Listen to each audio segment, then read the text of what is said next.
Rumors were swirling last month. 14 cities in the United States are planning to ban meat. The news made its rounds mostly on conservative news websites. The Federalist reported that the plan for 2030 outlines some very ambitious goals. These include zero consumption of meat, zero consumption of dairy, 3 new clothes items per year per person, 0 private vehicle ownership, and 1 short return airline flight per person once every 3 years. Close to 100 cities have signed on to the deal.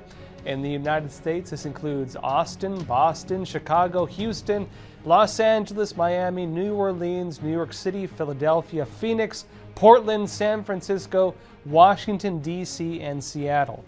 The Federalist also noted that the program is largely funded by Democrat billionaire Michael Bloomberg. And as expected, well, establishment news outlets were quick to label the whole thing as fake. Just a big conspiracy theory. Just another example of why disinformation is a threat to humanity. PolitiFact declared social media post distorts climate report. No U.S. city is banning meat, dairy, new clothes, or cars. And it adds, we could find no evidence that any U.S. cities have agreed to ban dairy, new clothes, meat, or private cars. Snopes labeled it all as false, and it says there's no plan for 14 U.S. cities to ban meat, dairy, and private cars by 2030. And it adds as well, we also found no evidence that a group of U.S. cities had signed on to plans to ban such products for consumption. But dig into these a bit more and you'll find something a bit odd. There's a play on words. The articles are deceptively written. In their defense, they're latching on to the technical errors made by some of the program's critics, but in essence, the agenda is real. It's very much real. And of course, they note this to an extent. If you read the so-called, fact checks, the technicalities of this. The cities are not planning to ban meat outright. They're pushing to reduce consumption of meat, with zero consumption being the target. You get that? They're not banning meat. They're merely trying to make us have zero consumption of meat. And the same goes for the other goals. They're very much real, but they're not bans, technically. And the other technicalities that the program behind this is not binding. The cities in this are doing it voluntarily, and it's through a global coalition of mayors. It's all part of the C40 Cities program. In October 2019, it declared on its website, 14 cities commit to sustainable food policies that will address the global climate emergency. And it alleges that eating a sustainable diet and avoiding food waste could cut greenhouse gas emissions from the food we eat by more than 60%.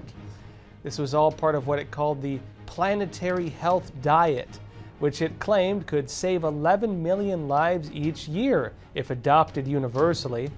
And it says as well that mayors will work with their citizens to achieve a planetary health diet for all by 2030. So is this meat ban real? Well, according to the C40 Cities website, it's not quite the case. It says that mayors will use their procurement powers to change what kind of food cities buy and introduce policies that make healthy, delicious, and low-carbon food affordable and accessible for all. They'll also reduce food loss and wasted food. In other words, it's not technically a ban. Again, it's an agenda that mayors across the United States and around the world have signed on to. And they're going to be using the powers in office to change the kinds of foods that cities buy and to enact policies to try to bring about this agenda. Now, we can already see this happening as well, globally in fact. We can take New York City as an example. The same year the C40 Cities announcement was made, then New York City Mayor Bill de Blasio announced New York City's Green New Deal, a $14 billion initiative to fight climate change. Let's be clear, we have until 2030 to start changing things fundamentally, or our lives just won't be the same. So we are not just passing laws and rules and telling people they have to do things differently. This is a massive undertaking. The New York City Green New Deal is a $14 billion effort to change things while we still can, to make a difference while we still can. So what does that $14 billion Green New Deal mean in practice? Well, New York City's Chief Climate Policy Advisor, Danielle Zarrilli, laid it out. It also means converting every single vehicle in our city fleet to electric and renewable fuels, going carbon neutral for our entire fleet. It means expanding our solar, which we've already increased 7-fold since 2013. It means cutting our beef purchases 50%. Phasing out processed meat, a major source of our emissions, implementing congestion pricing, speeding up buses, prioritizing streets for pedestrians, the list goes on, and moving to a mandatory citywide organics program across the entire city. Now, Eric Adams, the current New York City mayor, was actually involved as well at the time. In 2017, as Brooklyn Borough President, Adams worked with Bill de Blasio to implement Meatless Monday at 15 schools in Brooklyn. This Meatless Monday program was expanded by then Mayor Bill de Blasio in 2019 to all of New York's public schools. That's 1,700 schools. Here's Eric Adams championing the move back in 2019. We're going to the heart of the matter. The number one destruction of our ozone layer is the overconsumption of meat in this country. And so we're starting here with Meatless Mondays. Then in 2022, last year, that was after Mayor Adams took office, then New York City, under the New York City, he declared that its public school system would go meat-free every Friday. That means there's no meat now for school kids in New York on Mondays or Fridays, for those keeping track. And it's not ending there. In April this year, Mayor Adams vowed to reduce New York City's food-based emissions at agencies by 33% over the next 7 years. In other words, by 2030. Perfectly in line with that 2030 initiative we're told isn't really a thing. That's why today we're committed to reducing the city food emission by 33% by 2030 and challenging our private sector partners to reduce by 25% by 2030. What this means is shifting the kinds of food we buy and serve. We've already started this work in our hospitals and our schools. And yes, this is part of an agenda against meat.